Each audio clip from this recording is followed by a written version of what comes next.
Programa número 33 de Rancast. ¿Qué tal? Buenas noches a todos. Bueno, estamos casi todos. Los invitados de la noche nos acompañan, por supuesto, como siempre, Nicolás Laperquia. Buenas noches. ¿Qué tal, Nico? ¿Cómo te va? Muy bien, muy bien.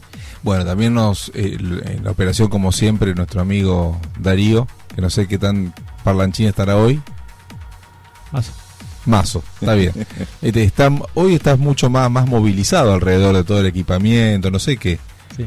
Y tenemos un control, porque vino un amigo a mirar cómo nos portamos y... Diego, gracias Diego por la presencia, esperemos que la nota que nos ponga sea una buena nota por nuestro comportamiento, que fíjate que está todo bien, el estudio está perfecto. Todo ordenadito. Todo ordenadito.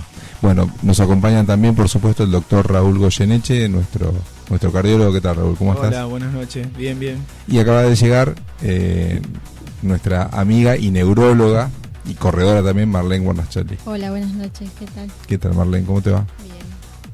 Bueno, el programa del día de hoy vamos a estar hablando de, por un lado, como se verán, una mesa calificada. Una mesa médica hoy, sí, o como le gusta decir a algunas personas, científica. Claro. Entonces hoy van a tener la posibilidad de, les pedimos, si les interesa hacer alguna consulta en particular, publicarla directamente como un comentario dentro de la placa que pusimos en nuestro Facebook de Rancast. Ahí vamos a ir, en la medida que lo veamos, vamos a ir contestando las preguntas. Así que bueno, el programa del día de hoy, Raúl va a estar hablando de arritmias en los corredores, Marlene va a estar hablando sobre la función cognitiva y las actividades físicas.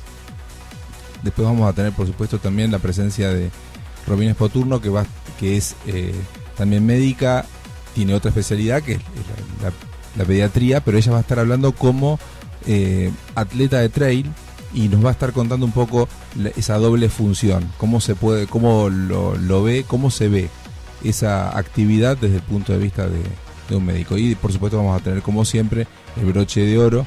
Por supuesto. El broche de oro, claro, obviamente. Y vamos a hacer algunas notitas más también, así que bueno, vamos a dejar algo de suspenso para después, si nos presentamos todo. Darío, cuando quieras. Bueno, seguimos con Rancast, ahora ya empezando con el primer tema, que es la arritmia en los corredores. ¿No es así, Raúl? Así es. Bueno, es un tema que en realidad es muy interesante porque es el cuco, digamos, de los corredores. En algún sentido siempre tienen temor a que pase algo, y generalmente cuando pasa algo es algún paciente que tiene, algún corredor que tiene un paro cardíaco en una carrera. No es muy frecuente, Claro. es muy frecuente. Discúlpame, Raúl, quiero aclarar que Raúl es cardiólogo, Sí. o sea que, y además corredor, por supuesto, entonces tiene la doble función. Sí, y bueno, es digamos, el talón de Aquiles de los corredores y lo que significa la mayor parte de las consultas y de cuando uno está en el consultorio, es lo que se trata de despejar, o sea, el riesgo que tiene. Es difícil estratificar el riesgo, digamos, porque nosotros en ese sentido tenemos que trabajar con probabilidades. Entonces lo que hacemos es tratar justamente de estratificar el riesgo que tiene cada persona. Claro. Pero bueno, eso es como lo venimos diciendo siempre, depende de qué tipo, O sea, hacer una de deportista clasificación. sea, claro, de qué tipo de deportista sea, si es un deportista de élite o un deportista meramente que hace una actividad recreativa, ¿sí? Exacto.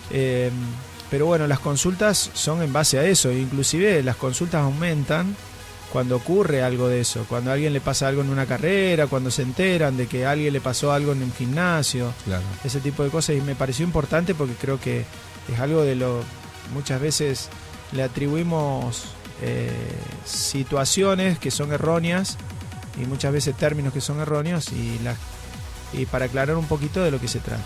Contanos un poco de qué para la gente, para que la gente entienda lo que es una arritmia. Una arritmia es una alteración del ritmo natural del corazón. El corazón tiene un ritmo biológico, digamos, natural, y cuando se altera ese ritmo aparecen las arritmias, ¿sí? Generalmente cuando aumenta mucho la frecuencia cardíaca.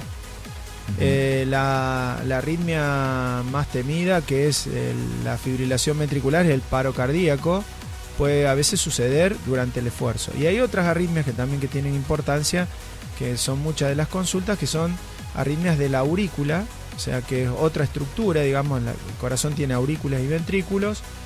Las arritmias auriculares, que son frecuentes muchas veces en los corredores y que son benignas, digamos, son arritmias malignas. Pero bueno, ahí hay todo un bagaje de situaciones de las cuales tenemos que ir descartando mediante los estudios en el consultorio.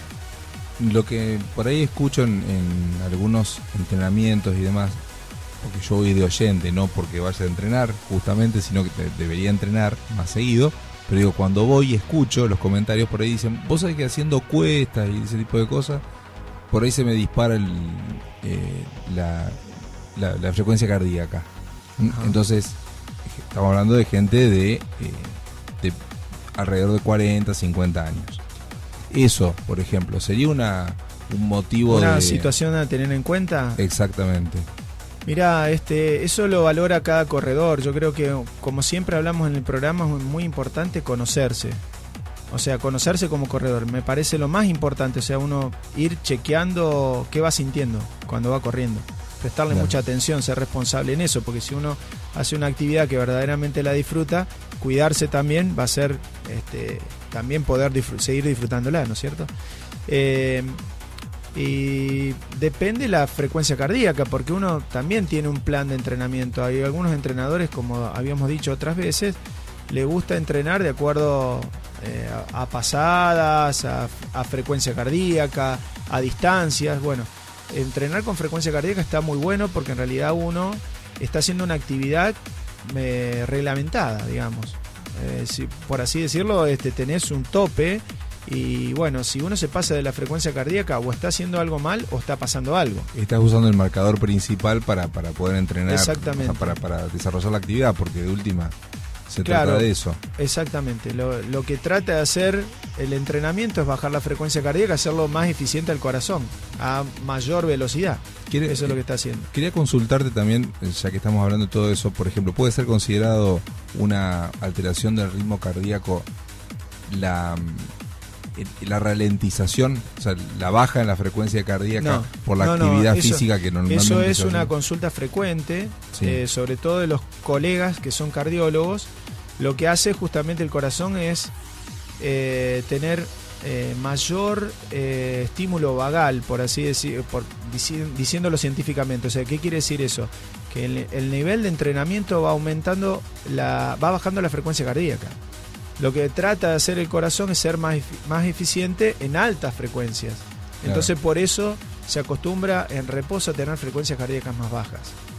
Bueno, ahí hay una serie de determinaciones también biológicas que tienen que ver con el electrocardiograma, el test, uno de los test que hacemos, o a veces un Holter, en donde a veces encontramos pausas, sobre todo en el sueño, porque en el sueño es donde predomina justamente el freno, digamos, y es donde se acentúa el entrenamiento. Hay gente que a veces está en reposo y tiene 40, 45 latidos por minuto, está durmiendo y tiene 30. Y eso no es anormal, hay que verlo, hay que estudiarlo. Por eso te quería preguntar, cuando estabas contando esto, hablando la vez pasada con algunos amigos corredores, me decían eso, que algunos deportistas de élite llegan a bajar tanto, o sea, tiene una frecuencia cardíaca tan baja durante el sueño que corren un riesgo. Y entonces, según lo que ellos me decían, yo te traslado lo que comentamos entre un grupo de corredores. Entonces decían que se levantaban, por ejemplo en este caso eran unos ciclistas, que se despertaban y se subían arriba de la bici, que la tenían al lado, una bici fija, y se empezaban a mover por el riesgo que eso implicaba. La verdad que habitualmente lo que ocurre es la disminución de la frecuencia cardíaca, es una adaptación. Uh-huh. Una adaptación. Hay que ver qué es lo adaptativo y qué es lo patológico. Ahí. Claro. O sea, hay un punto de corte y hay determinaciones muy claras en ese sentido.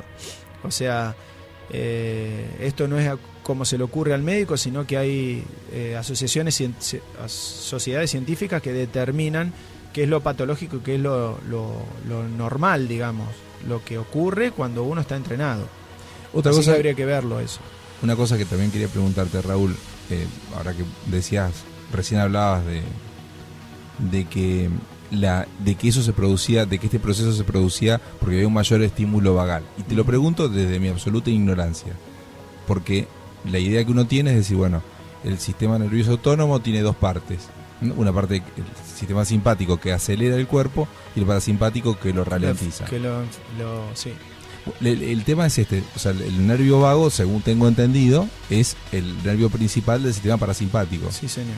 Entonces, yo cuando estoy entrenando no estoy utilizando principalmente el simpático. Exactamente. Y el otro, por acondicionamiento, como forma de equilibrar el cuerpo, se produce eso otro. Es un proceso de adaptación. Exactamente, un proceso adaptativo que provoca justamente que a vos te permitas. El entrenamiento lo que intenta hacer es que al aumentar la intensidad del ejercicio vos tengas la menor frecuencia posible, porque si vos aumentás la frecuencia cardíaca te tornás ineficiente. Si vos, por ejemplo, vas corriendo y estás nervioso, lo más probable es que te tengas que parar en algún momento o bajes el ritmo, porque estás haciendo mayor gasto del que te corresponde para la actividad que estás haciendo. Claro. Entonces, por eso, como proceso adaptativo, al no tener en el momento del descanso, ya no tiene tanto influencia el simpático. ¿Entendés? Y entonces ya tiene más influencia el tono vagal. Por eso baja la frecuencia cardíaca. En ese caso... O sea, como algo que se ha adaptado el corazón. O sea, trabaja rápido cuando hay una actividad intensa.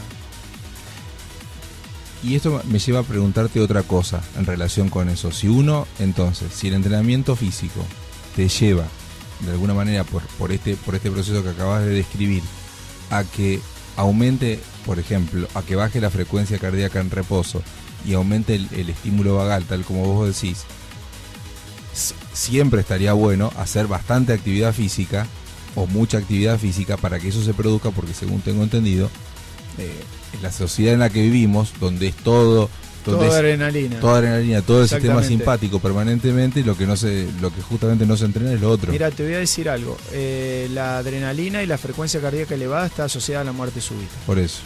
Entonces, se dice que quien tiene menor frecuencia cardíaca tiene menos riesgo de muerte súbita. Eso está demostrado, está escrito. O sea, está escrito en papers. Sí, exactamente. Así que uno trata, y eso es uno de los beneficios de la actividad física, no intensa, sino una actividad física moderada, como hacemos e intentamos, lo que intentamos educar a nuestros pacientes en el consultorio, que tengan por lo menos lo que está demostrado que hace bien. O sea, claro. 30 minutos 5 veces por semana, o sea, de lunes a viernes, 30 minutos es suficiente como para dar un gran beneficio. O sea, pasar de una frecuencia cardíaca quizás de 80 o 90 a una frecuencia de 60. Y eso es mucho beneficio. Estamos hablando de una actividad que puede ser una caminata. Por eso es lo que suelo escuchar, que dicen, bueno, lo óptimo sería, o lo mejor es una caminata. O sea, la gente que corre dice, bueno, pero estaría mejor, o sea, sí. uno tiende a pensar que más en este caso es mejor. Quizás sí, no tanto, porque ahí hay límites, y justamente eso es lo que uno también tendríamos que hablar, porque hay gente, por ejemplo, que se dedica desde los 40 años, de los 30 años, a hacer una actividad física intensa y repetida, y ya entrenar y competir. O sea, es una actividad competitiva. Gente que descubre tarde que son atletas. Claro, adentro de ellos había atleta. Es una manera de ser un atleta. Claro, sí. Si lo queremos definir de alguna manera, sí.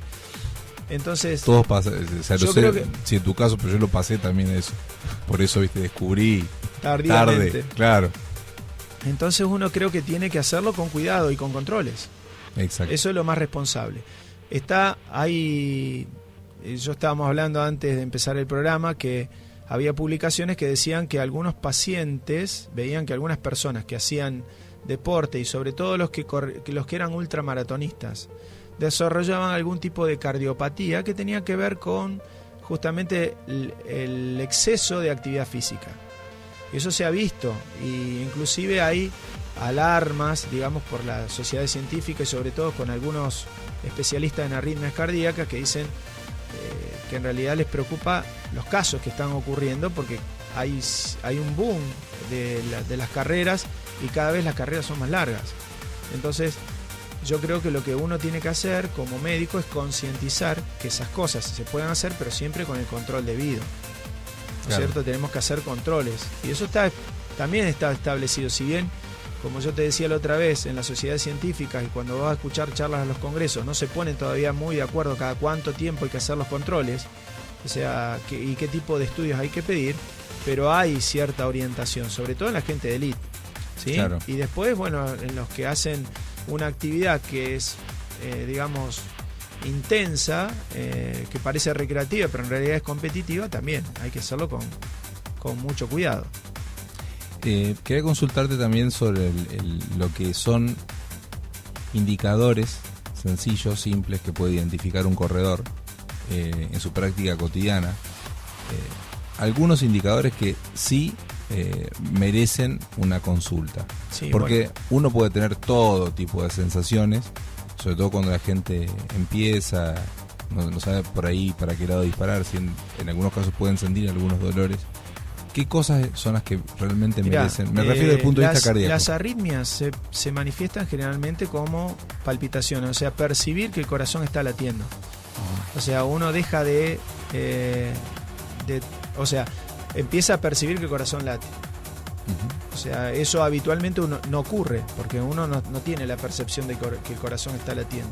Cuando uno empieza a sentirlo y lo siente a una frecuencia cardíaca muy elevada, o si lo queremos decir de alguna manera, lo definimos como una alta velocidad de los latidos cardíacos, eso ya deja de ser normal. Si eso empieza de golpe o empieza con saltitos, como a veces lo decimos, se torna irregular, eso significa que algo no está bien. Claro. O sea, lo normal es que después de una actividad intensa uno vuelva a la calma. Y generalmente ahí también tiene mucho que ver el entrenador, por eso decimos que la gente debería estar con entrenadores, porque les enseña cómo tomarse el pulso, cómo registrar la frecuencia cardíaca, cómo se van recuperando. Eso es importante, muy importante. ¿Vos recomendás, por ejemplo, el uso entonces de distintas formas de medir la frecuencia? Está muy bueno, porque en realidad eso es lo que generalmente cuando, por ejemplo, nosotros cuando indicamos alguna actividad de rehabilitación, alguna actividad física, la indicamos a través del porcentaje de frecuencia cardíaca máxima que debería ser el paciente. Claro. O sea, es una de las maneras de orientar al entrenador, decirle, bueno, yo quiero que esta persona trabaje entre 120 y 130 latidos por minuto, no más que eso. Claro. También hay especificaciones técnicas en cuanto a los pacientes que tienen enfermedad cardíaca. Hay personas que hacen actividad física y son cardiópatas, son enfermos del corazón. Es más, les va mejor a los enfermos cardíacos, o los que han tenido un infarto, los que fueron operados del corazón, los que tienen insuficiencia cardíaca, que hagan una actividad física. Les va mejor. Eso te quería preguntar. Sí. Por ejemplo, en el caso de, ponele, una persona, 45 años, tiene un episodio, o tiene ha sufrido un episodio de tipo cardíaco, le recomiendan hacer actividad física, viste que normalmente van o intentan por el lado de la natación. ¿El running sirve para eso? ¿De qué forma? ¿Entre qué rangos? Depende de lo que tenga, depende de lo que haya tenido. Esa recomendación se la tiene que dar el médico.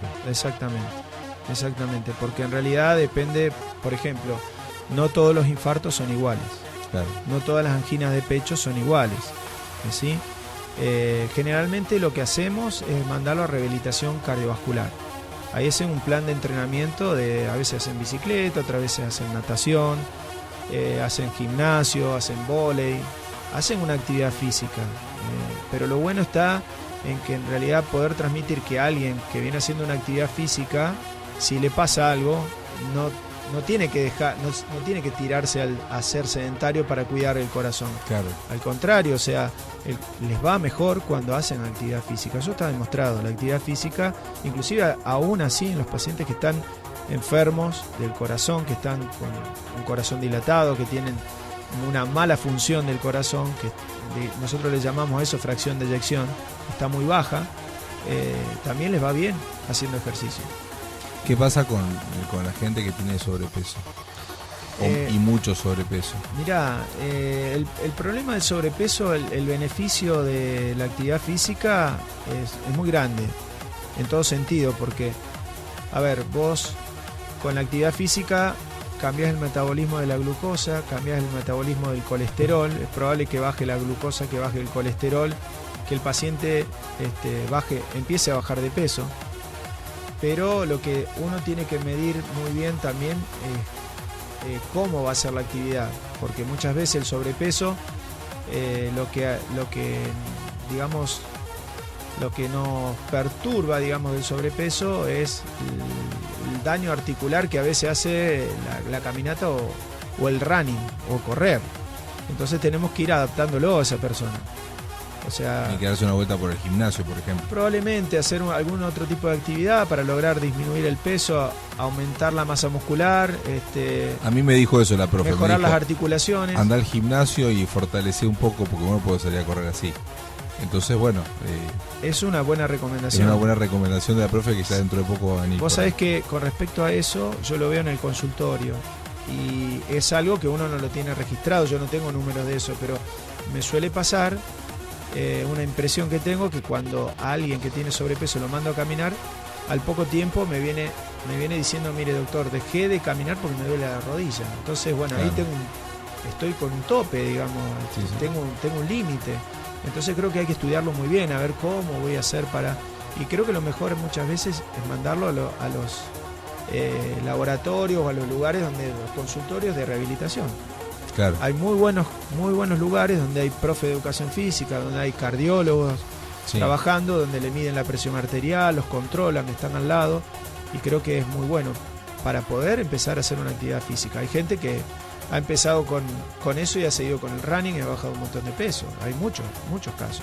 Sí, por supuesto. Nosotros lo que estamos notando dentro del ambiente es que en un detalle así secundario, pero que igual no deja de ser elocuente de lo que está ocurriendo, que la curva de detalles, por ejemplo, de las remeras, ahora cuando por ahí nos preguntan, bueno, suponete, ¿no? En un organizador de carreras nos pregunta o nos consulta, ¿y cuántos talles, cuántas remeras de qué talle hay que mandar a hacer? Antes la curva de talles eran mayoritariamente el talle chico, el talle S y el M, y eran muy poquitos los XL, el L eran pocos, los XL eran prácticamente una rareza, y ahora tenés muchos talles grandes, o sea, y uno además lo ve entre la gente que corre, mucha gente grande, de tamaño, voluminosa. Está bueno eso, está bueno porque en realidad aparte para ellos es un estímulo para la persona que puede llegar a hacer una actividad física y lograr una meta. Es muy estimulante. Sí, o sea, ellos lo toman así. Lograr hacer algo de eso, y bueno, yo creo que el beneficio del running en ese sentido ha sido mucho para muchas personas. Yo me incluyo, o sea, mi adhesión a la actividad física fue por un problema de salud también. O sea, nosotros pasamos muchas horas sentados, somos muy sedentarios realmente. Y bueno, exacto, en algún momento hubo que abandonar la silla y salir a hacer algo, y fue salir a correr. Y bueno, las carreras sirven para tener metas y mantener la actividad física. O sea, uno trata de hacerlo con la mayor responsabilidad posible y no hacer locuras, pero y a muchas personas, o sea, les ocurre eso. Sin duda, por eso nosotros lo que así nos interesa en todo esto, y por eso justamente lo convocamos a los distintos especialistas, porque nos interesa que la práctica sea lo más segura posible, que como vos decías, lo puedan seguir practicando, que no hagan ninguna macana que te lleve a cortar y eventualmente abandonar la actividad. A mí, te traslado una preocupación que por ahí tengo. Me gusta ver a gente con sobrepeso haciendo este tipo de actividad, porque bueno, se están poniendo una meta, se están movilizando, le están poniendo voluntad y ganas y todo eso. Y también hay una preguntita de fondo que me preocupa, hasta qué punto es saludable para ellos cierto tipo de cosas. Claro, bueno, eso como siempre decimos, tiene que ir de la mano de un examen médico. Claro. O sea, eso no puede hacerse sin...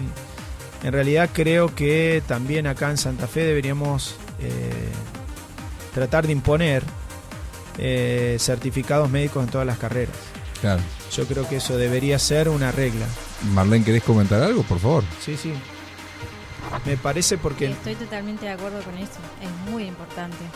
Porque realmente la mayoría de las personas que empiezan a correr se entusiasma con las carreras y a lo mejor no tienen el entrenamiento suficiente, como vos decías, no lo hace con un entrenador, sino que lo hace por su cuenta, y por una cuestión de que hay cantidad de carreras de distintos organizadores, va y se anota y participa. Y a veces se escala en distancias por las cuales no está preparado. Porque correr 5 kilómetros no es lo mismo que correrse una media maratón. Exactamente. Y en poco tiempo. Aparte, lo que dice ella me hace pensar en que cuando vos, yo lo veo como corredor, digamos, amateur. Vos ves como usuario. Claro, ves que los estímulos son permanentes. O sea, vos ves revistas, videos, motivación, dale que no pares nunca.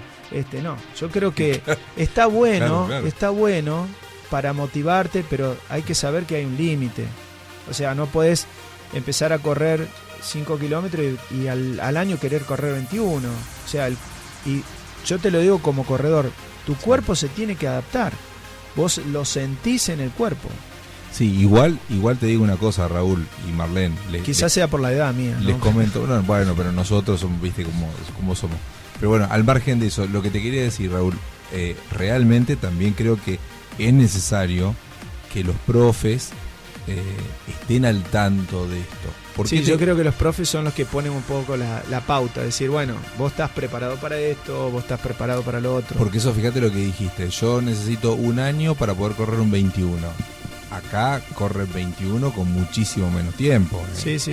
Bueno, mucha gente, muchos profes, entonces quiero decir, estaría bueno que ellos sean conscientes de los riesgos que corren sus entrenados cuando en muy poco tiempo de alguna forma respaldan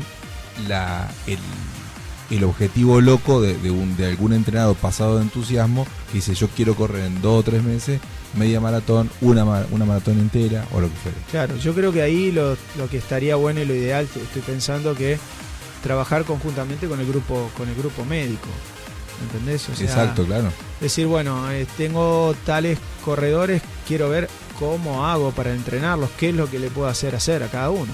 Claro. Cada persona tiene su historia, cada persona tiene que tener su examen médico y puede hacer una determinada cosa. Desde el punto de vista cardiovascular y desde el otro punto de vista también, osteomuscular también, yo creo que eso es muy importante. Y eso no sé si se evalúa también. El grado de masa muscular que tenés, si tenés buenas articulaciones o no, ese tipo de cosas, porque es donde se sufre verdaderamente. Claro. O sea, el corazón se adapta, pero sufren las rodillas, las caderas. ¿Qué especialista? O sea, un traumatólogo, obviamente. Sí, yo creo que o los kinesiólogos que tienen mucho conocimiento de eso. Bueno, la kinesióloga no vino hoy, no sé qué pasó. ¿Vos sabés algo de eso, Nico? No tengo noticias acá. De la kinesióloga. Bueno, estaba en camino, pero bueno, esperemos que yo lo último que quiero decir, sí. Que el beneficio, estábamos hablando de todo esto, el beneficio del ejercicio desde el punto de vista cardiovascular es muy grande. Si bien a medida que uno incrementa la cantidad de ejercicio, existe la posibilidad de que alguno tenga alguna arritmia, alguna cosa rara, digamos, porque es excepcional, y que con los controles se tienen que hacer los controles, pero el beneficio que aporta hacer ejercicio regularmente y controlado es muy grande. Sí. Porque hoy en día, como decías vos, la sociedad tiende a ser sedentaria, todo es mucho más fácil. Claro. Por eso decimos también entonces desde acá que igual se den una vuelta por el médico, que está muy bien el hecho de descubrir o tener las ganas de practicar la actividad, pero la mejor forma de hacerlo de la manera segura es haciendo los controles suficientes o necesarios para que te quedes tranquilo, para que puedas hacer tu actividad sabiendo que lo estás haciendo bien dentro de los parámetros que corresponde. Sí, por lo menos una vez por año hacer un control. Y hay carreras que las exigen. Yo creo que deberíamos empezar a a charlar con la gente que organiza carreras para que tengan en cuenta el tema del certificado médico. Sería muy bueno. La verdad sería muy bueno. Porque no conseguirlo de un amigo, digamos. Hacerlo conscientemente. O sea, no tengo un amigo médico que corre, me da un certificado. No, ese tipo de cosas de pasillo no. Chicos, yo les pregunto, ¿no? Yo no lo hago, yo no lo hago. Pero Raúl, una cosa, vos decís, por ejemplo, un certificado médico. Ahora, y te lo pregunto dentro de tu especialidad, de todo corazón, te lo pregunto. Sí. O sea, en realidad cualquier médico está en condiciones de hacer una evaluación completa. Mirá, de si esa persona puede correr. Desde el punto de vista cardiológico tiene que ir al cardiólogo. Sí. Sobre todo en determinadas edades. O sea, vos tenés, hablando en relación a la muerte súbita, los adolescentes tienen que hacer una evaluación que corresponde muchas veces no solamente a la historia clínica, el electrocardiograma, una ergometría y una ecografía. Eso lo tienen que hacer, esto está determinado. Sí. Y después a una determinada edad también hay que hacer, después de los 40 también uno tiene que, depende de los factores de riesgo que tenga, ¿no? Claro, porque si es varón y tenés factores de riesgo tenés que hacer ciertas pruebas. Pero yo me refiero a lo siguiente, si yo por ejemplo digo, bueno, voy al médico para que me dé un apto médico para poder correr. O sea, solamente con ir al cardiólogo, o en realidad yo lo que tendría que hacer es darme una vuelta por varios médicos. Mirá, yo creo que el tema... Porque, ¿me entendés lo que le quiero decir? Sí, ¿Un solo certificado alcanza? ¿De una especialidad? ¿O un clínico? En realidad legalmente sí, porque en realidad el tema de la responsabilidad médica implica todo, o sea... pero creo que sería bueno también análisis de sangre para determinar, y eso también lo hace un médico especialista en medicina interna, o sea, los que nosotros conocemos como médico clínico. Claro. Y si hay alguna situación en especial, la especialidad que corresponda, un endocrinólogo, el neurólogo, el nutricionista, ¿me entendés? El traumatólogo. Claro, ahí está. Así que bueno, vamos. Depende de la responsabilidad de cada corredor. O sea, vos sabés que si vas a hacer una actividad de la cual vos vas a obtener un beneficio y te vas a divertite bien. O sea, disfrutándolo. Entonces, con todo, hacer una dieta, andá al traumatólogo, andá a hacer todo lo que tenés que hacer para estar ok y poder disfrutarlo. Sí, seguro.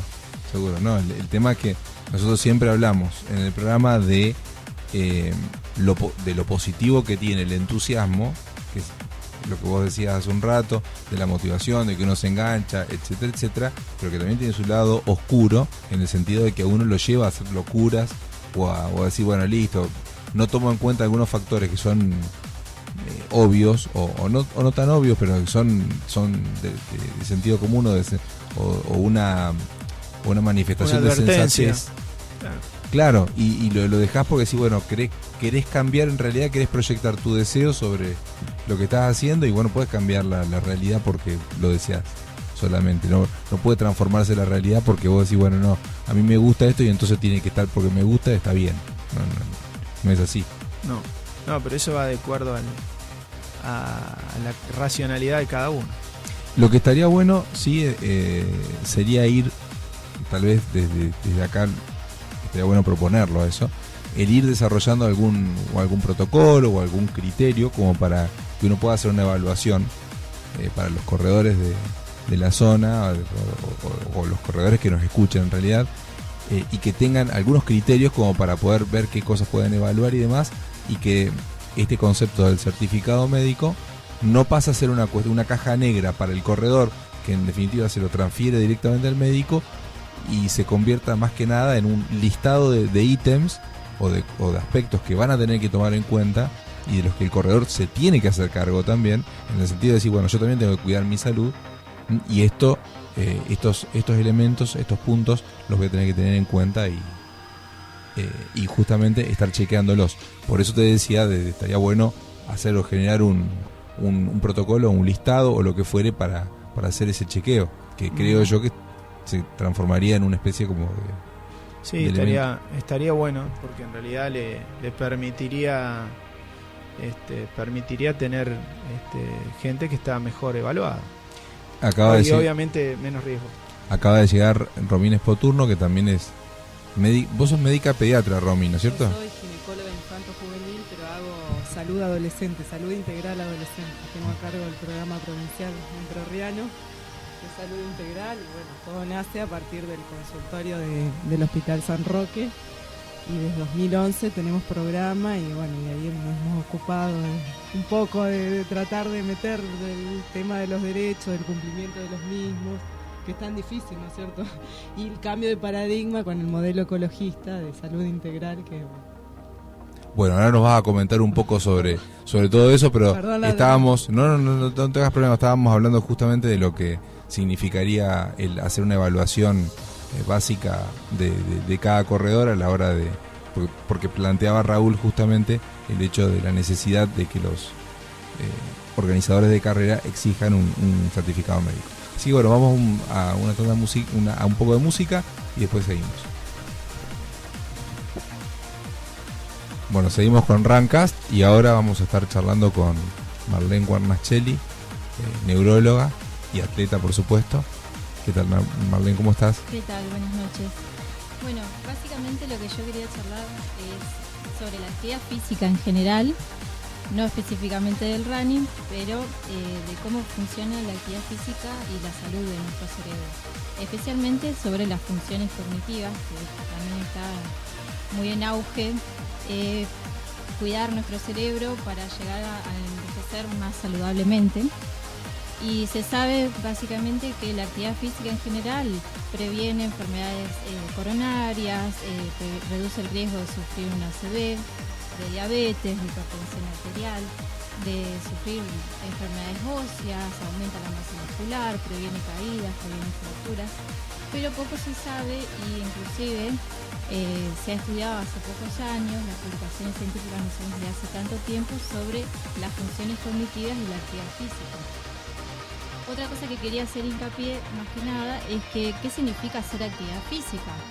No es sinónimo de hacer deporte, sino que hacer actividad física es poner el cuerpo en movimiento, o sea, todo lo que signifique un consumo de energía para el cuerpo. Es decir, que el paciente que nos llega al consultorio y nos dice, me tengo que poner a correr, me tengo que poner a jugar al fútbol, tengo que competir en tal cosa para poder estar bien en cuanto a mi salud cerebral, física. No es así, sino que ponernos en movimiento, y las actividades de todos los días son las que también nos pueden llegar a beneficiar. Estos estudios de los que hablan sobre la salud del cerebro, más que nada estudiaron los pacientes que realizaron una actividad física moderada o vigorosa. Una actividad física moderada, ¿qué significa? Es, por ejemplo, caminar, que es algo que antes en el programa el cardiólogo recomendaba a los pacientes caminar, realizar tareas domésticas, hacer jardinería. Una actividad física vigorosa sería el correr, que es justamente lo que más nos interesa en este programa. Otra como nadar o andar en bicicleta. Y que se ha visto que las personas que practican actividad física tienen, por ejemplo, aumento de la sustancia gris y blanca cerebral, que sería como la división de lo que es la estructura anatómica del cerebro, para hablarlo fácil. También se ha visto que tienen mejores conectividad entre las neuronas. Otra cosa es que si uno los evalúa en el consultorio o en estos estudios científicos que han hecho en cuanto a su rendimiento, ya sea cuando uno les evalúa el lenguaje, sus funciones visoespaciales, el pensamiento lógico, la capacidad de planificación y ejecución de tareas, tienen mejor rendimiento aquellas personas que llevan una actividad física constante en su vida diaria, en sus rutinas, que las que llevan un estilo de vida sedentario. Otra cosa importante que me parece recalcar en este caso es que, por ejemplo, en enfermedades degenerativas, que es lo que más vemos nosotros los neurólogos, vemos población adulta mayor, es como en la enfermedad de Alzheimer, en la enfermedad de Parkinson, se ha visto que los pacientes mejoran con la actividad física. No solo que reduce el riesgo de padecer estas enfermedades, sino que también en los pacientes que ya tienen diagnóstico de enfermedad de Alzheimer reduce la mortalidad de la actividad física. En los pacientes con enfermedad de Parkinson, por otro lado, mejora sus habilidades de desplazamiento, porque ya que produce esta enfermedad de rigidez, lentitud de los movimientos, mejora el equilibrio de la persona. Entonces, la idea básicamente es que para que nuestro cerebro pueda estar bien, necesitamos ponernos en movimiento. Y eso es lo que yo quería transmitir en este programa. Quería consultarte, Marlene, respecto de cuando hablabas de la actividad física, del moverte y demás, y sobre todo en una persona mayor. ¿Hay alguna distinción, por ejemplo, que pueda hacerse respecto de lo que es estrictamente desde el punto de vista neurológico? ¿Alguna diferencia entre lo que son actividades aeróbicas y anaeróbicas? En lo que se ha estudiado, por lo menos en las publicaciones científicas, lo que más se recomienda es la actividad aeróbica, pero también se ha visto que los ejercicios de resistencia son muy importantes en los adultos mayores. Como hablábamos antes en el programa, se hablaba en el programa, es que es muy importante complementar con otro tipo de ejercicios para fortalecer los músculos y evitar así caídas, fracturas, y no solo mejorar el aparato cardiorrespiratorio. Y eso están incluidos los adultos mayores. Te preguntaba por lo siguiente, porque es una sensación que uno tiene y también produce, digamos, un comentario que uno hace entre medio de grupo de corredores, es decir, llegan a la conclusión de que muchas veces, no es que llegan a la conclusión, se comenta que al ir al gimnasio es como que te aumenta mucho más la cantidad de energía, que a mí me parece que tiene que ver más que nada con el estímulo nervioso, ¿no es cierto? O algo, o sea, es lo que uno siente. El punto es este, por eso te preguntaba si la actividad física, uno sabe que la actividad aeróbica te sirve y de hecho lo valoramos y demás, pero que te preguntaba respecto de las funciones cognitivas y de la digamos de la estimulación del sistema nervioso yendo al gimnasio. Yendo al gimnasio, por ejemplo, si uno trabaja resistencia, levantamiento de peso y demás, es considerado beneficioso, porque eso está dentro de la actividad física vigorosa. Lo que no es favorable, por lo menos en estos estudios, es la actividad física suave, es decir, por ejemplo, solo hacer elongación, eso no alcanza, no es un buen estímulo para el cerebro. Necesitamos un poquito más. O sea que neurológicamente sí conviene hacer una actividad vigorosa. El beneficio se ha visto entre la actividad física moderada y vigorosa. Claro. La actividad física suave, diríamos, no es que no sirve, pero no es suficiente. Uh-huh. Lógicamente que a la hora de reducir el riesgo de estas enfermedades no es solo actividad física, siempre hay que tener en cuenta que uno necesita llevar una alimentación saludable, un buen descanso y mantenernos mental y socialmente activos, eso es muy importante. Y por ejemplo, el hecho de sumarse a los grupos de entrenamiento, como está viendo ahora, es algo muy bueno a nivel social, porque te hace que te despejes de tu rutina diaria, que eso es muy importante para el cerebro, y socialmente también uno puede conocer a otras personas, relacionarse de otra forma que no sea la laboral, y eso a nivel de salud mental es muy importante.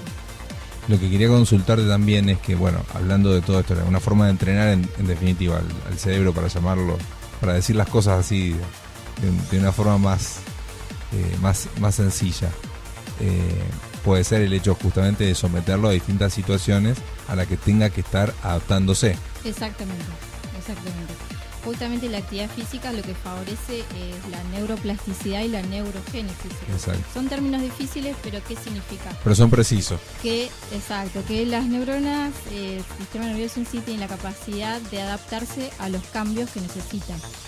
Y la neurogénesis es realizar nuevas neuronas en el cerebro. Y eso es favorecido por la actividad física. Claro, exactamente. Respecto de la...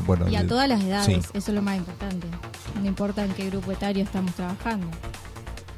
Claro, exactamente. Bueno, fíjate que ustedes habrán visto, porque las dos son corredoras, habrán visto que sobre todo el fenómeno se produce alrededor de una determinada época muy particular de la vida de la gente, que es alrededor de los 40 años. Y de hecho, por ejemplo, hace tiempo atrás, antes del boom del running,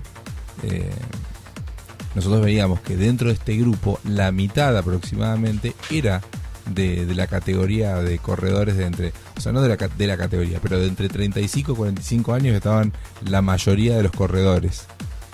Sí, también, sí. Disculpa, Sí, por favor, dale. Puede vincularse con esto de que no necesita demasiado, si bien el que, digamos, a medida que uno va desempeñándose como corredor, necesitamos cierto tecnicismo, no es tanto ni, digamos, como un juego, por ejemplo, de equipo, no se necesita tanto para correr. Exacto. Después sí uno va afinando, digamos, la técnica. Inclusive porque si no, cuanto más grande sos, más lesiones podés llegar a tener. Esto de complementarlo con el hecho de hacer pesas o ejercicios isométricos ayuda también a la utilización del azúcar, de la glucosa, digamos, y previene también enfermedades crónicas como ser de diabetes. Entonces es muy importante complementar lo aeróbico con algunos ejercicios de tipo isométrico como estos de que se refería la doctora, ¿no es cierto?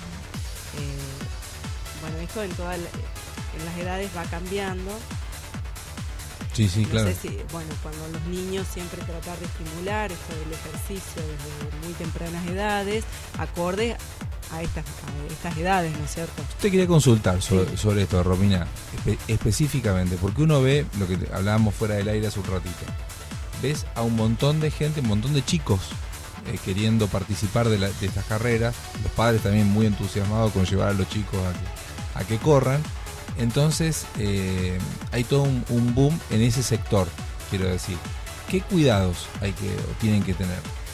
Y bueno, los cuidados que sean realmente actividades de juego para niños, que sea un juego, que no se extreme, digamos, la sobreexigencia, porque si son niños que todavía no tienen cierre de los cartílagos, podrían dañar, digamos, el cartílago mismo, las cápsulas, y esto generar una repercusión en el crecimiento inclusive. ¿Y eso es en qué importante situación? También la alimentación, esto que sea saludable, porque los niños en general, según nuestras encuestas nacionales de nutrición, hay más sobrepeso muchas veces, hay una malnutrición básicamente con sobrepeso, y esto hace que algunos niños puedan generar o tener una situación que los predisponga a lesiones a tempranas edades, difíciles de recuperar después. Bueno, yo eso, porque ahora que estás comentando eso, me vienen a la mente un montón de cosas, de comentarios que uno ha escuchado, que uno ha hecho también en otro momento, porque hay un gran desconocimiento sobre la situación de los chicos, en particular de cómo tienen que hacer actividad física, porque, qué sé yo, desde que te decían, bueno, no tienen que hacer ninguna actividad anaeróbica, tienen que tener cuidado con determinado tipo de deportes. ¿Qué cosas son las que no tendrían que hacer en principio? Porque vos decías justamente sobre el tema, por ejemplo... Sí, encarar primero el deporte como un juego, que ellos se puedan divertir, que la sobreexigencia a un niño pensando que va a ser el gran tenista, ni que sea algo, digamos, con un ordenamiento, pero depende, porque si hablamos de niños entre 4 o 5 años que ya empiezan, digamos, a participar a partir de los 3 muchos, es inevitable el juego, y es ahí lo bueno, digamos, proponer juegos, o sea, deportes como la gimnasia deportiva, que permite la coordinación, trabajar sobre aspectos que pueden preparar para diferentes deportes, ¿no? Claro. La destreza, ¿no? Y eso te prepara para el deporte que vos quieras elegir a posteriori. Yo me refería sobre todo a la carga de ejercicio de estrés físico que uno le pueda poner, por ejemplo. Trabajar sin peso, por ejemplo. Por eso. En los prepubres, los adolescentes de tempranos, de 10 a 14 años. Por eso, claro, por eso te decía. Ojo con el peso. Claro, porque por ejemplo, yo no sé si pasa ahora, porque bueno, yo pasé mi infancia, mi preadolescencia hace demasiado tiempo, pero en la época en que era adolescente o era preadolescente, todos nosotros decíamos, che, está bueno ir al gimnasio, cuando y te ibas al gimnasio, y en esa época, o sea, hace 1000 años atrás, te decía el profe del gimnasio, no, acá ustedes no, al gimnasio no, cuando seas más grande. Nos decían, porque yo también hice la experiencia, claro, que sí, hasta los 18, hasta que no completara el crecimiento, no hiciera nada de peso.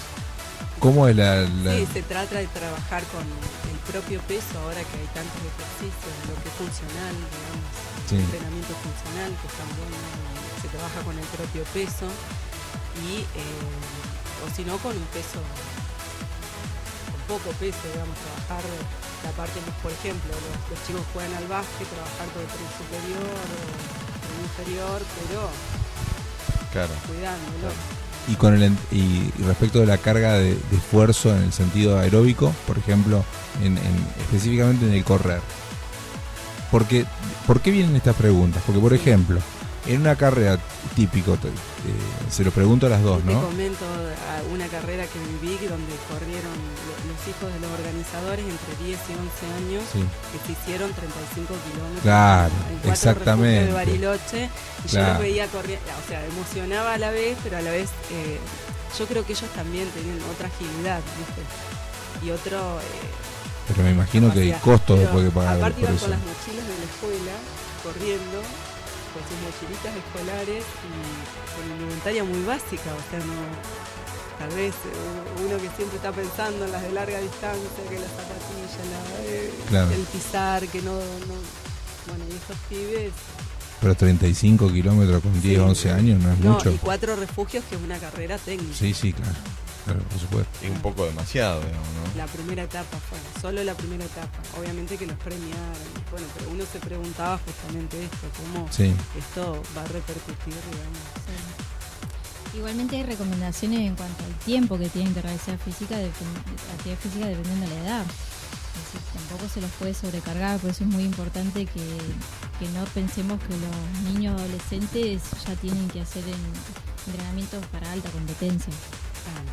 Es importante los controles de salud, pensar que el adolescente, digamos, pensar en la salud integral, no solamente en los niños menores de 5 años, sino esto que continúen sus controles. El adolescente de 10 a 14 años, hasta 15 años, tiene que realizarlo 2 veces al año, luego 1 vez al año, y esto continuar porque siguen en crecimiento y cuesta mucho que vayan los sanos a los controles de salud. Claro, exactamente. Y donde uno puede evaluar factores de riesgo y de protección también, y donde uno puede inclusive estimular a hacer una consejería sobre el deporte, que los vincula, lo que hoy hablamos, con su propio cuerpo, inclusive con esto, con su percepción de su sexualidad, cómo Claro. mejora cuando ellos hacen un deporte porque escuchan su cuerpo, sienten sus movimientos, lo que sienten, entonces también está relacionado, digamos. Sí, lo que pasa es que pareciera como que toda la gente lo tiene, me parece que la gente tiene más la idea del médico, de la actividad médica relacionada a la enfermedad, y uno hay muchísimo por hacer en el sentido, creo yo, no solamente de la prevención, sino de la concientización de cómo tienen que hacerse las cosas de forma saludable. Y saliendo de niñez a adolescencia, cómo se patologizan, por ejemplo, el embarazo en mujeres que hacen deporte, suponte, y les prohíben, llegado el embarazo, que muchas veces se ven limitadas. Ya no, yo creo que ya hay un conocimiento mucho más amplio, pero como aún hoy esto... Sí, se han visto casos de mujeres que han corrido estando embarazadas, eso, ¿cómo es eso? Sí, lo que hay que tener en cuenta, ¿no es cierto?, que yo, por ejemplo, en lo que es embarazo adolescente, la anemia es una de las cuestiones que hay que tener mayor cuidado, porque hay una anemia fisiológica y, bueno, digamos, el estado nutricional de estas mujeres y la actividad física previa, que no se pongan a entrenar en el momento del embarazo, obviamente, porque esto sí puede repercutir sobre el feto, ¿no es cierto? ¿Qué tipo de actividad puede hacerse o hasta qué mes se puede trabajar en eso? Porque hemos visto... Estamos complicando a la doctora. No, porque si ya trae actividad previa, Claro. puede, por ejemplo, trotar hasta el 7º mes. Eso lo ve la persona también. Hay mujeres que han corrido maratones con 38 semanas, llegan y van a parir directamente. Claro. Esto se ve. Sí sabemos, por ejemplo, los que escalamos un poco, sabés que no podés llegar más de 1400 metros, ¿viste? Porque la hipoxia, o sea, disminuye el oxígeno. Entonces tenés que tener ciertos recaudos. La escalada no es una actividad recomendada durante el embarazo porque ya de por sí las actividades extremas ya tienen riesgo. Entonces se dice que, bueno, pero sí esto de trotar y poder mejora la circulación de la placenta, mejora la endorfina de esta mamá, con Claro. su relación con ese cuerpo también que hace que tenga mayor agilidad y que pueda relacionarse con ese embarazo y a posteriori con su hijo, por supuesto. Por supuesto. Me parece algo fundamental y muy bueno, muy saludable.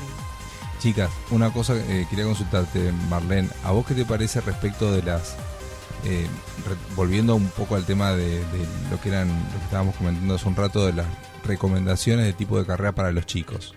Por ejemplo, normalmente se manejan, suponete, distancias de hasta 5 kilómetros para los más chiquitos. Hay toda una por ahí no está, me parece, lo suficientemente claro cuánto pueden correr los chicos de acuerdo a la edad.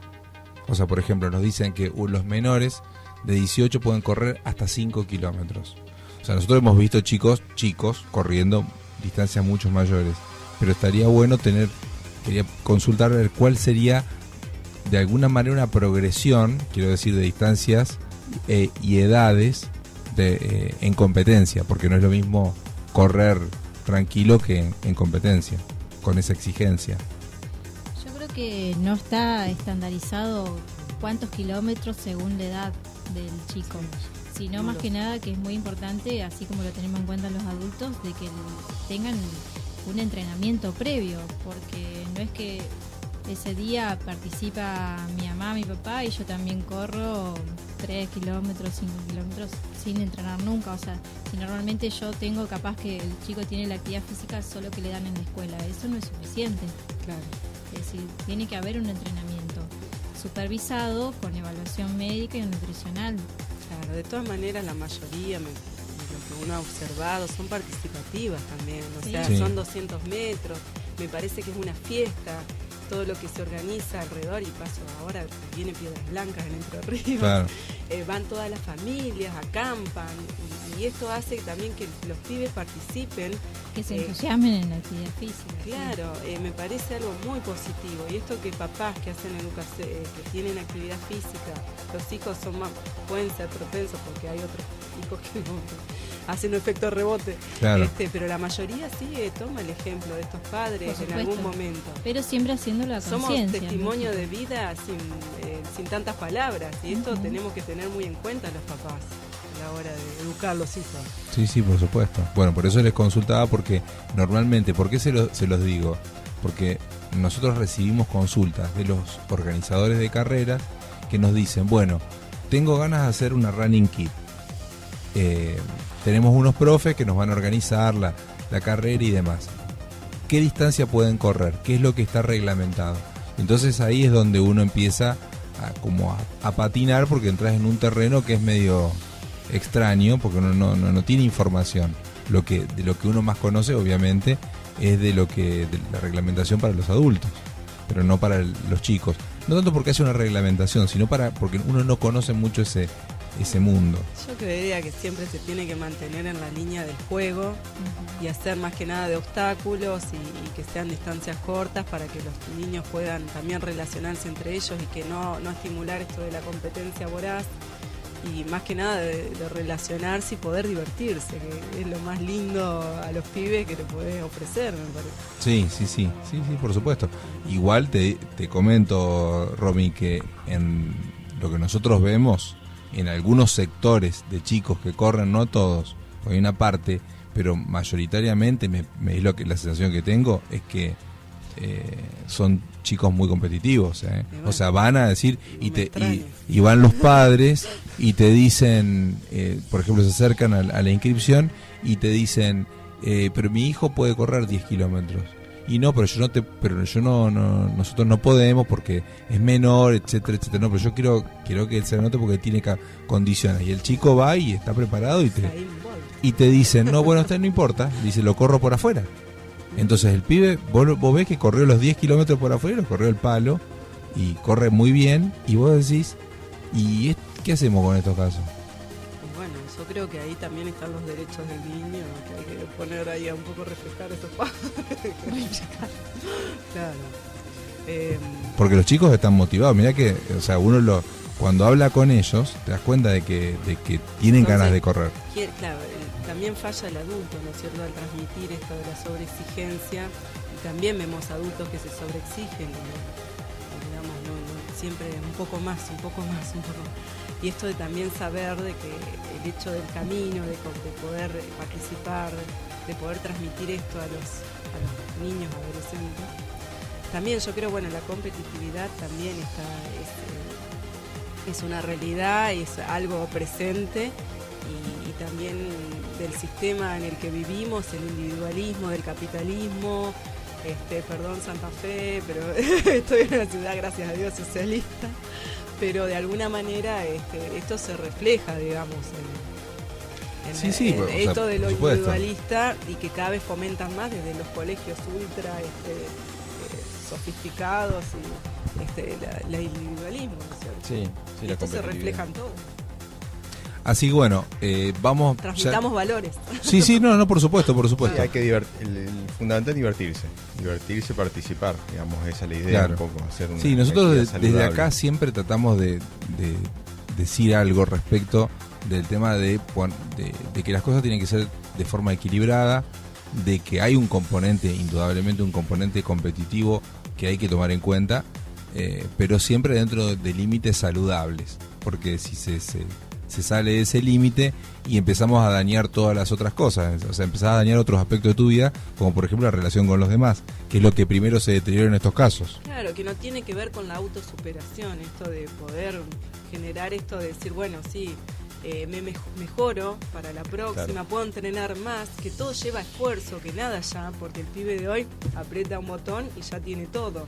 Claro. Yo siempre le pongo el ejemplo, mirá qué vieja que soy, que digo, bueno, si tenía que esperar hasta las 5 de la tarde para ver un dibujito, ahora claro. Mamá, y todo el día están viendo el mismo dibujito, 2-3 horas seguidas.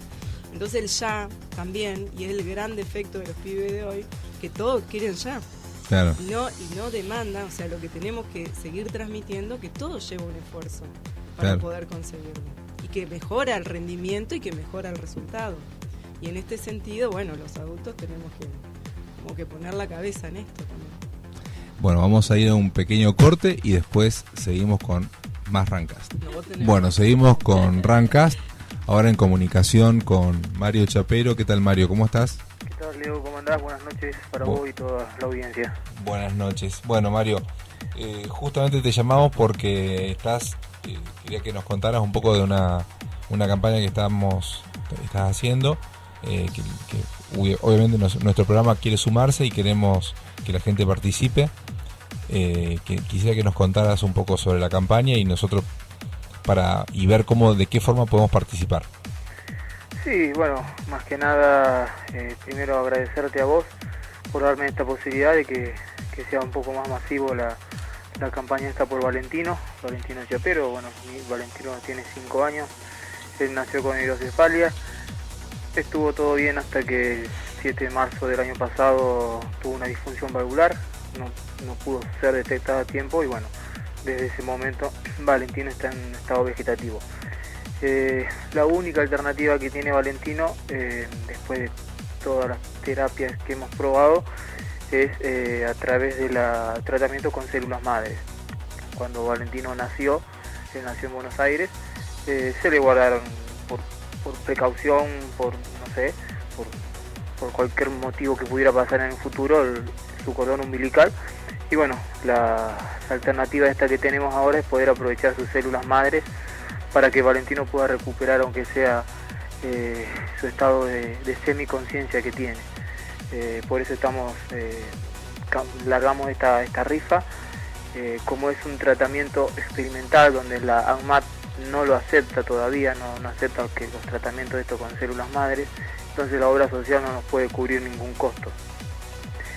Valentino ya ha tenido 4 implantes, el último fue el 28 de julio, se realizan como máximo cada 6 meses, no más de eso, para darle tiempo a las células poder recuperar lo que en este caso Valentino tiene perdido. El costo estimado son 100.000 pesos. Y bueno, nosotros lanzamos esta campaña donde se vende la rifa, se sortea como primer premio una pata flambeada con salsas y panes y como segundo premio una torta. Así que bueno, apelamos a la solidaridad de la gente y que Valentino de alguna forma pueda lograr recuperar, no por completo, porque ya nos advirtieron que no es por completo, pero que pueda recuperar alguna de sus funciones, más que nada que pueda despertar, que pueda mover su cabeza, Él ha tenido recuperaciones, tiene movimientos de los ojos, de los brazos y de las piernas. Desde ayer están probando en sacarle el respirador una vez por día durante 30 minutos, cosa que él respira solo.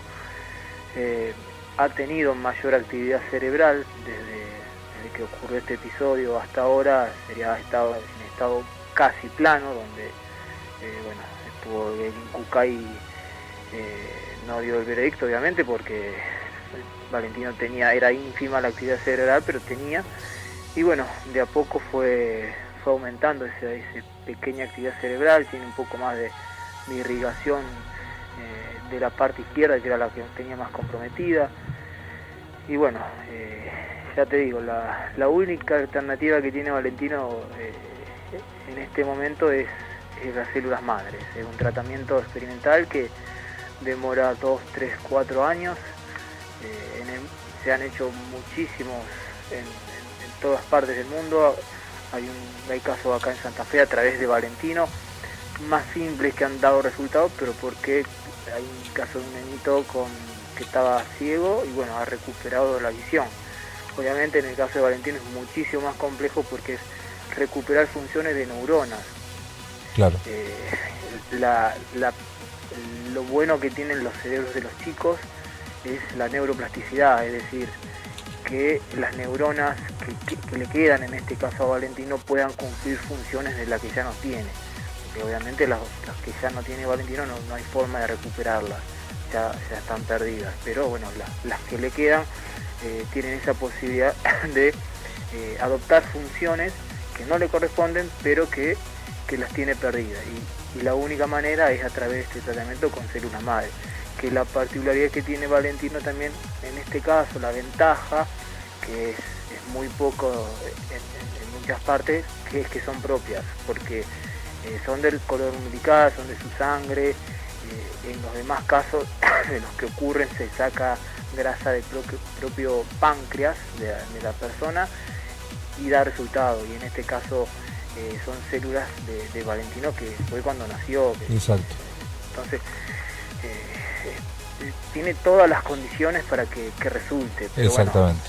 Bueno, es muy complejo porque son las neuronas, no es como una rodilla. Hasta ahora se hacen muchos tratamientos, más que muchos en corredores. Conozco muchos corredores que tienen problemas en la rodilla y se hacen implantes de células madres que le sacan del propio cuerpo, de la sangre, de su propia sangre, y se las implantan en la rodilla y se han recuperado, pero obviamente es totalmente diferente a lo que tiene Valentino. Pero bueno, como lo puse en el Facebook, mientras es la esperanza que tiene Valentino, la única, pero bueno.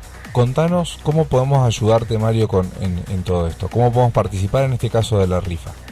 Bueno, yo todavía no he dejado números, pero bueno, está mi número de celular, sino también el número de la mamá. Sí. Mi número es 1554-98799. Me pueden mandar mensajes ahí. Y si no, es un número de cuenta, pero yo quisiera que la gente participe con la rifa, porque es un sorteo. Por suerte la gente está colaborando mucho y seguramente no va a ser una pata flambeada, sino van a ser 2 o 3 patas que se van a sortear, porque seguro está respondiendo muy bien la gente.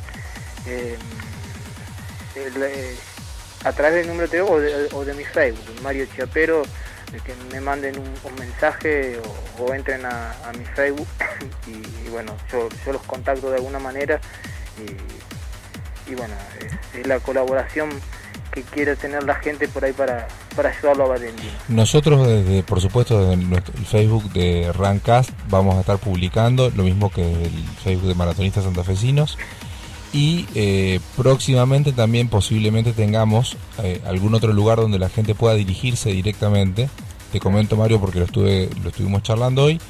Posiblemente haya novedades con respecto a eso, así que manténganse atentos tanto en Rancast como en Maratonistas Santafesinos sobre esta rifa y sobre otro tipo de eventos o de cosas que puedan hacerse para poder ayudarlo a Valentino.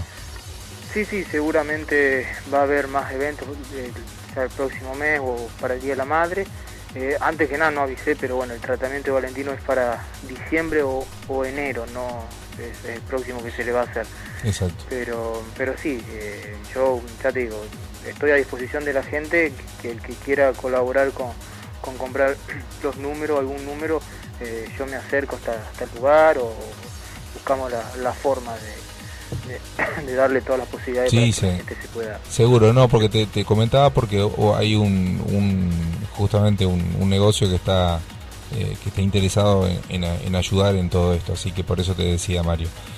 Quiero aclarar que Mario es amigo nuestro, amigo de la casa, digamos, uno de los organizadores de la Maratón Cudayo, estuvo participando de la organización y también un atleta destacado de nuestra región, y creo que es un ejemplo, y además un ejemplo en todo sentido, porque bueno, hemos tenido tu testimonio hace tiempo atrás en nuestro programa, y también lo has comentado justamente en la tele, ha aparecido tu caso, y bueno, para nosotros es un orgullo contar, digamos, con tu testimonio por muchas razones, sobre todo porque además sos un atleta trasplantado que tiene muy buenas marcas, así que por eso te digo, la forma que vamos a ayudarte, vamos a estar ahí con vos.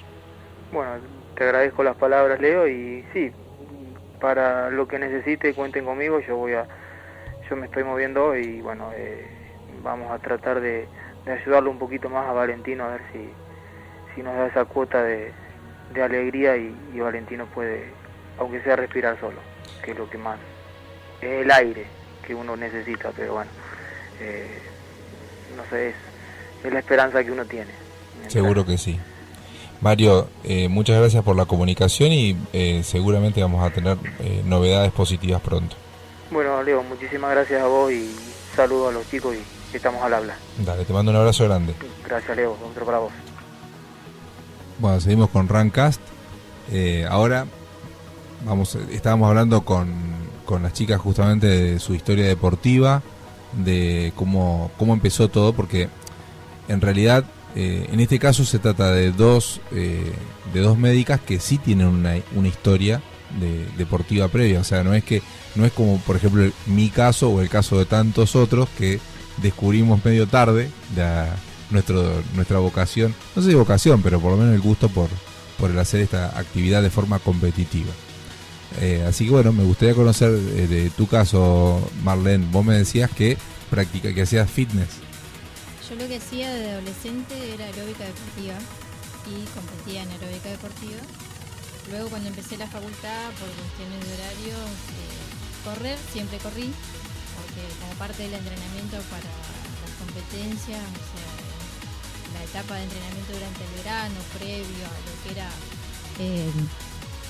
la realización de coreografías, además que hacíamos en aeróbica deportiva, siempre se corría. Y luego durante la facultad corría de manera de hobby y hacía distintas actividades en el gimnasio. El entrenamiento funcional, que ahora está muy de moda, ya lo hacía previo a que esté de moda. Y después, una vez recibida, empecé a interiorizarme más en lo que es el trail running, porque estaba viviendo en Córdoba y participé de varias carreras de trail running y bueno, también haciendo trekking y algo de escalada. Quería consultarte respecto de bueno, ya que pudiste probar distintas, el efecto, mejor dicho, de cierto tipo de disciplinas en el running. El hecho, por ejemplo, de haberte dedicado a la parte aeróbica, o de ser, sería, ¿cómo era? Discúlpame, recordame cómo era lo que me has dicho. Aeróbica deportiva. Aeróbica que no es deportiva. lo mismo que gimnasia artística. No, claro. Sería, pero por ejemplo, tendría una parte de destreza. Sí, o sea, de fuerza, de flexibilidad, sí, y de una coreografía aeróbica. Por eso es lo que te quería preguntar. Mezclaba varias cosas en la misma disciplina. El hecho, por ejemplo, de utilizar una coreografía que implica desarrollar de otra manera también la parte neurológica. Sí, la coordinación más que nada. Exacto. ¿Vos lo notaste, por ejemplo, ese beneficio cuando en la parte del running? Más que nada de conocerse el cuerpo y de saber si estás capacitado para participar de una carrera o no, de conocerse si estás entrenado, diríamos. Claro. ya tener cierta experiencia en lo que es entrenar más cantidad de horas para cierto objetivo, que eso ya lo tenía aprendido de antes. ¿Sabes por qué te preguntaba?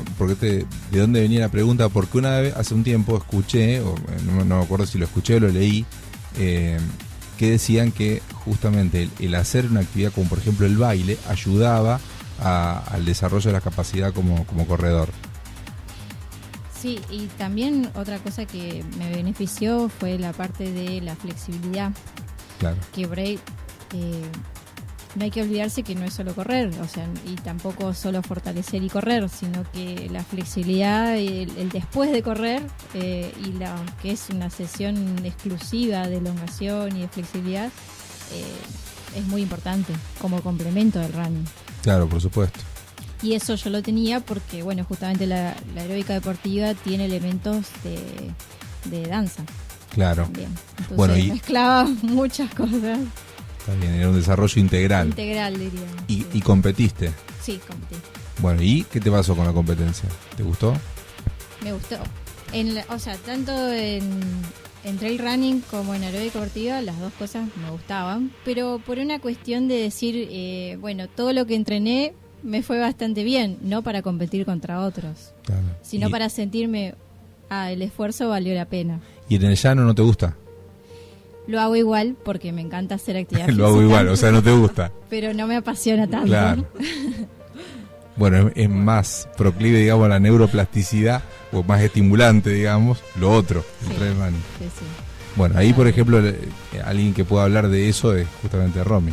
Bueno, yo la verdad que le agregaría, por ejemplo, prácticas como el yoga, que hacen también al fortalecimiento de la mente, a esto de poder resistir, para ayudar a la resistencia y la elongación, me parecen geniales para la meditación.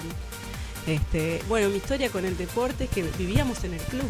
Nosotros desde pequeños... ¿Vos sos de Paraná? De Paraná, en el club de estudiantes, y pasábamos nuestras tardes ahí. Y el primer deporte, la natación, me acuerdo, y íbamos itinerando en diferentes deportes, que yo tenis, vóley cuando era adolescente, y después incursioné en comenzar a correr porque se dio así, y a los 14 años, pero con grupos amateur, libres, que me acuerdo que era la Inés Frasconá, que una referente nuestra que inició los grupos de correr en la zona del Parque de Paraná. Claro. Y yo me junté con ellos y empecé a correr ahí. Después siempre corrí sola o con amigas, y después fui descubriendo esto del contacto con la naturaleza, de poder vivir la naturaleza y el cuidado de esto del ecologista también, y poder mimetizarse y sentirse parte del todo, como hablamos hoy. Eso cuando era más grande, obviamente. Y poder perderse en una montaña, en un cerro, poder vivir, y desde la simpleza, lo que es la experiencia de poder, de estos momentos, de esta posibilidad, del privilegio de tener la posibilidad de llegar a una montaña y llegar a lugares donde por ahí, por la destreza física, por las capacidades o por las posibilidades también, no todo el mundo llega, digamos, poder ver eso. Agradecerle a la vida. ¿Qué te pasa? O sea, ¿en algún momento descubriste o nunca sonó un ruidito de la competencia dentro tuyo? Sí, obviamente que cuando uno va corriendo lo querés acuchillar al que va delante. Es así, cuando uno va llegando... pero mira, yo pensé que era todo espiritualidad. No, cuando uno va llegando lo ves al de adelante, y aún por más que uno venga relajado, le querés ganar, así venga 135 atrás, ¿viste? No importa. Claro. Pero esto también creo que hace al divertirse, y después llegás y te abrazás, o llegás y llegás con uno que ni conocés y te sacás la foto. Lo tenés que abrazar si sobre todo lo pasaste mal. Genial, claro, no empujones ni nada de eso, obviamente, conservar el espíritu deportivo. Pero estas posibilidades, digamos, de poder llegar a lugares que realmente te da por esto del entrenamiento, de las capacidades, también para la vida cotidiana, esto de poder entrenar, porque uno, digamos, en mi caso, que soy médica de guardia, también que hago obstetricia, que hago una guardia de obstetricia y que tengo laburo así muy ajustado, más los hijos, más la casa, uno jefe de familia, hace que uno tenga una demanda de estrés importante. Claro, con razón te querés ir a la montaña para uno se pierde, sí, también, por supuesto. Pero uno entrena para la vida también, para esto de la resistencia, y creo que una de las opciones del running, en estos momentos, que también lo comentamos en algún momento, es justamente el nivel de estrés que se maneja en algunos laburos y que hace que esto sea una actividad saludable, que despeje y que no pienses en nada mientras estás corriendo. Por lo menos después de una hora de correr. Al principio a lo mejor. Una hora es verdad eso, ese es el número. Por supuesto, por supuesto. Ahí, hoy en un momento, en un corte, comentaba justamente Romina sobre el tema de eso de perderte en la montaña, de como de mimetizarte con el todo. Y es verdad, es cierto, creo, así como hay ciertas actividades que tienen que ver con justamente con otras que no vienen al caso. En una oportunidad me acuerdo de haber leído sobre cierto tipo de actividades que hace la gente en ambientes silvestres o naturales o lo que fuere, que es como que terminan conectándose o mimetizándose o como decían en algún caso, una vacación de humanidad. O sea, donde uno deja de ser quien es para vincularse más con lo que está haciendo. Creo que el trail tiene mucho de eso y que tal vez ese efecto como tranquilizante por el hecho de dejar a un costado no sé si tu identidad. Te sacás las capas. Exactamente, es como que dejas eso a un costado. Careta no me gusta, no creo que no somos careta, pero sí las capas estas que fuimos poniendo, que nos fuimos, qué sé yo, somos la médica, la mamá, la jefa de familia, como yo digo. Esto de estas cuestiones para encontrarte con vos mismo. Yo creo que es realmente cuando uno se encuentra con su verdadero ser. Y esto es lo interesante de poder lograr. Eso es lo que quería preguntarles, porque las dos son corredoras de trail. ¿Les pasó, sinceramente, de haber, solamente de despejar la mente en la carrera y estar conectada con las sensaciones, solo eso? Porque hay mucha gente que va a correr y va a pensar cosas, se dan manija con eso, o lo usan como una, hasta que, por supuesto, hasta que el cansancio termina haciéndolo callar internamente. Pero digo, ¿ustedes lo han buscado como una manera de encontrar esa paz? Y ya se da un ejercicio, esto ya aparece, qué sé yo, cuando, acoto 4 refugios porque para mí fue la carrera como más, fue una excusa para estar arriba, y fui sola, claro. Entonces llegar a la pared del Cerro López y ver esa pared de laja, y decir, claro, no hay nada que, viste, como que si hago esto, después de superar la cotidianidad, me parece algo, uno piensa en ese momento, o cuando hace los fondos, que por ahí en pleno verano que está entrenando y te haces un fondo por brosa, y más acá en Santa Fe, supongo que debe ser más duro, enfrentarte al calor y enfrentarte a otros factores que hacen que uno sea corredor de resistencia por ahí, que ejercite eso cuando está en otros lugares, también hace que cuando estamos cansados pueda traer ese momento que resistió y que llegó. Es como que uno también lo usa a este vínculo con el camino, digamos. Claro. Es lo que a mí me ha ocurrido, a usted, doctora. Y yo más que nada, hace que la actividad física lo tomo como parte de mi vida. Claro, es un hábito. Entonces siempre lo asocio a desconectarme de cualquier rutina que pueda estar viviendo en ese momento. No pensás cuando corres. No pienso. Es mi momento de descanso mental, digamos. Claro. Bueno, eso te quería aprovechar para consultarte desde un punto de vista neurológico, porque voy a trasladarlo un poco, si me permiten hacer como un pequeño juego, no tenemos mucho tiempo, pero la pregunta tenía que ver con que en la medida en que una forma de equilibrar el pensamiento es sentir, justamente, ¿no? Entonces, concentrarse más en sentir, y creo que eso es una de las posibilidades que el deporte te da, este tipo de actividad. Por eso preguntaba si te pasaba eso, de que era tu momento de no pensar, de ir a sentir cosas. Es decir, uno no tiene ningún momento en el que no piensa, sino claro, que el hacer actividad física te genera placer. Uh-huh. Entonces, si uno tiene una preocupación, por ejemplo, en ese momento uno se va distendiendo, y hasta, inclusive a mí, por ejemplo, me ha servido para resolver algún problema que tengo, ya sea laboral o de estudio. estaba trabada con alguna situación que no podía resolver, y la actividad física hacía que como que organice las ideas. Claro. Luego de terminar la actividad física ya tenía la solución del problema. Porque necesitaste como ese corte. Como ese corte. Uh-huh. Sí, viste que a veces el exceso de la demanda que uno le pone a la mente. Sí, al cuerpo y a la mente. Exactamente. Claro. Chicas, aunque les parezca mentira, se terminó el programa. Pasó volando. Así que bueno, les agradezco mucho la presencia. Nos gustaría que estén presentes en alguna otra oportunidad, por supuesto. Están invitadas para cuando quieran siempre. Queremos agradecerle a Galeno y ESPN 100.7 FM, que es nuestra casa, a Marina Fabro, que es nuestra DJ, a Pablo Lupa, que es el dueño de Exar, que nos acompaña siempre con su dron a distintas carreras que estamos cubriendo, y a Maratonistas Santafesinos, comunidad de corredores que nos aporta la información. Así que bueno, será hasta el próximo lunes. Muchas gracias. Chao, hasta el lunes.